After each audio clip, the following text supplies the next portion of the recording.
Hi all. இன்னைக்கு நம்ம வந்து த கோமட்ன்ற போயம் தான் பார்க்க போகிறோம். இது வந்து 9th ஸ்டாண்டர்ட் இங்கிலீஷ் புக்கில் இருக்கிற போயம். த கோமட், ஆத்தர் வந்து Norman லிட்டில்ஃபோர்ட். Rampaging through the heavens, never stopping a day or night, a spectacle of a lifetime, a comet in full flight.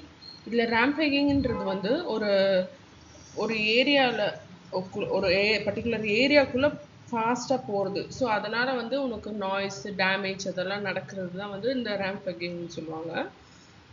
அதாவது ஹெவனில் இப்படி ஃபாஸ்ட்டாக அது வந்து மூவ் ஆகுது. எதுன்னா காமெட் வந்து நிறைய சவுண்டோடையும் டேமேஜையும் காஸ் பண்ணி ஃபாஸ்ட்டாக பாஸ் ஆகுது. அது வந்து டே நைட் அப்போல்லாம் ஸ்டாப் ஆகாது, அதெல்லாம் பார்த்து ஸ்டாப் ஆகாது, அது பாட்டுக்கு அது போயிட்டே தான் இருக்கும். So it's a spectacle of a life டைம்னா ஒரு அன்எக்ஸ்பெக்டட் ஈவெண்ட், அது வந்து நம்மளுடைய அட்டென்ஷனை அட்ராக்ட் பண்ணும். அதுதான், அதாவது திடீர்னு வானத்தில் வந்து காமெட் போகுதுன்னா நம்ம வந்து அதையே தானே பார்த்துட்டு இருப்போம். ஸோ அது வந்து ஒரு spectacle of a lifetime. அதாவது comet in full flight, comet வந்து ஃபுல்லாக ஃபாஸ்ட்டாக போகிறத பார்க்குறது வந்து நம்ம லைஃப் டைமில் பார்க்கக்கூடிய ஒரு அன்எக்ஸ்பெக்டட் ஈவெண்ட் அப்படின்னு சொல்லியிருப்பாங்க. Faster than a cheetah with a tail that smile long, bigger than a mountain, so powerful and strong. நமக்கு தெரியும் சீட்டா தான் வந்து இருக்கிறதுலே ஃபாஸ்ட் மூவிங் அனிமல். அதை விட ஃபாஸ்ட்டாக வந்து இந்த காமெட் வந்து மூவ் ஆகுது. அது மட்டும் இல்லாமல் அதுக்கு வெரி லாங் டெயில் இருக்குது அப்படின்னு சொல்லியிருப்பாங்க. அந்த காமெட் வந்து மவுண்டெயினை விட பெருசாக இருக்குது, அதோட பவர்ஃபுல்லாகவும் ஸ்ட்ராங்காகவும் இருக்குது அப்படின்னு சொல்லியிருப்பாங்க. The outer ice is melting, causing vapour from the pores and leaves a trail behind it as it travels on its course. So இப்போ வந்து காமெட் வந்து ஃபாஸ்ட்டாக மூவ் ஆகுறதுனால அதோட அவுட்டர் ஐஸ் வந்து என்ன ஆகுதுன்னா மெல்ட் ஆகிட்டு அப்படியே வேப்பராக மாறுது. ஸோ அந்த வேப்பராக மாறுறது தான் வந்து இது மூவ் ஆகும்போது என்னதுன்னா ஒரு டெயில் மாதிரி ஃபார்ம் ஆகி நம்ம கண்ணுக்கு அதுதான் வந்து அது ட்ராவல் பண்ணும்போது டெயில் மாதிரி தெரியுது அப்படின்னு சொல்லியிருப்பாங்க. If one should come too close to Earth, the atmosphere will shake with shock wave reaching to the ground causing the land to quake. இப்போ இந்த காமெட் வந்து நம்ம பூமியை நோக்கி வரும்போது நமக்கு சில டேஞ்சர்ஸ் எல்லாம் நடக்கும். என்னென்ன நடக்கும்னா, அட்மாஸ்பியர் கிட்ட வரும்போது அட்மாஸ்பியரே ஷேக் ஆகும். இந்த ஷேக் வேவ்னால நமக்கு வந்து எர்த் குவைக்கும் வர சான்சஸ் இருக்கு அப்படின்னு சொல்லி மென்ஷன் பண்ணியிருப்பாரு. Scientist say the chemicals in the dust they leave behind could have started life on the earth which resulted in mankind. So அந்த காமெட் டஸ்ட்ல வந்து சில கெமிக்கல்ஸ் இருக்கும். ஸோ அந்த கெமிக்கல்ஸ் கூட இந்த மேன்கைண்ட் உருவாகிறதுக்கு காரணமாக இருந்திருக்கலாம். சரி, அதனால தான் வந்து ஏர்த்தில் ஒரு லைஃபே ஸ்டார்ட் ஆகிருக்கலாம் அப்படின்னு சொல்லிட்டு சயின்டிஸ்ட் சொல்கிறதா சொல்லுவாங்க. I cannot say if this is true, I do not have the right, but I know no better spectacle than a comet in full flight. நான் மேலே சொன்னது அந்த தியரி வந்து உண்மையா பொய்யான்னு எனக்கு தெரியாது. அது வந்து அதுக்கு எந்த ரைட்ஸும் எனக்கு இல்லை. பட் ஆனால் அந்த காமெட் வந்து ஃபுல் ஃப்ளைட்டாக போகிறது, ஃபாஸ்ட்டாக போகிறது பார்க்குறப்ப அதை விட ஒரு அழகான ஒரு சைட், பியூட்டிஃபுல் சைட் இல்லைன்றது மட்டும் எனக்கு தெரியும் அப்படின்ற மாதிரி சொல்லியிருப்பாரு. ஸோ அடுத்து இந்த போயத்தில் வந்து ஃபிகர் ஆஃப் ஸ்பீச் அதுக்கு முன்னாடி ரைமிங் ஸ்கீம் பார்த்துடலாம்.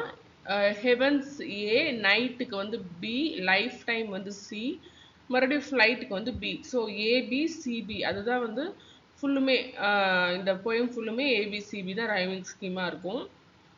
ஃபிகர் ஆஃப் ஸ்பீச் பார்த்தீங்கன்னா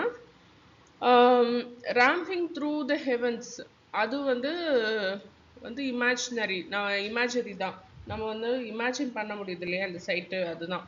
அப்புறமா never stopping day or night opposite terms வந்து வந்திருக்கிறதுனால ஆன்டிதீசிஸ். அதே மாதிரி எ காமெட் இன் ஃபுல் ஃப்ளைட்ன்றது ஃபர்ஸ்ட் பேராகிராஃப்லையும் வந்திருக்கும், லாஸ்ட் பேராகிராஃப்லையும் வந்து Comet in full flight. So அது வந்து ரெஃப்ரைன் அப்படின்னு சொல்லுவாங்க. அதே மாதிரி அல்லிட்ரேஷன் வந்து நிறைய இடத்துல வந்திருக்கும். அதாவது இது கான்சனன்ட் சவுண்ட், அந்த மாதிரி காசிங், குவாக் அதெல்லாம் வந்து என்னன்னு சொல்லுவாங்கன்னா அல்லிட்ரேஷன் சொல்லியிருப்பாங்க. அந்த நோ பெட்டர் ஸ்பெக்டக்கிள்னு இருக்கும் இல்லையா, அது வந்து மெட்டஃபர். ஸோ இதுதான் வந்து இந்த போயத்தில் இருந்த figure of speech. So about the author, Norman Littleford, அவர் வந்து அமெரிக்கன் போயட். அவர் வந்து மேரிலாண்ட் யூஎஸ்ஏல பிறந்தார்.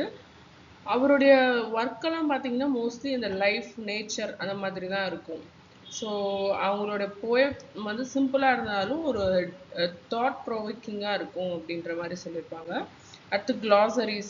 Rampagingனா going through an area making a lot of noise and causing damage. Spectacleனா an unusual or unexpected event or situation that attracts the attention, interest. Cometனா என்னன்னா an icy small solar body which when passing close to the sun warms and begins to release gas that are seen on rare occasion from the earth as a bright line in the sky.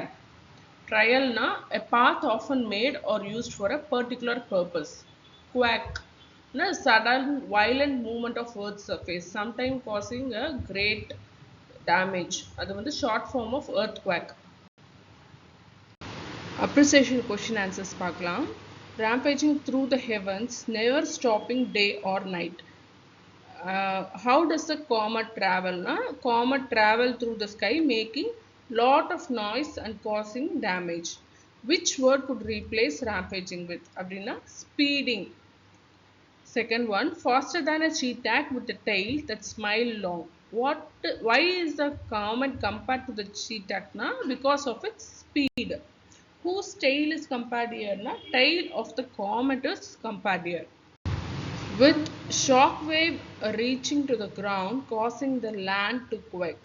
What is reaching the ground? Shock wave produced by the comet reaches the ground. What is causing the land to quake? The shock wave is causing the land to quake. Fourth one, the dust they leave behind could have started life on the earth which resulted in mankind. What is the word they refer to? இங்க வந்து they refers to the comet. According to scientists, how did the life start on earth? According to scientists, life started on earth by the dust left behind by these comets. Fifth one, but I know no better spectacle than a comet in full flight.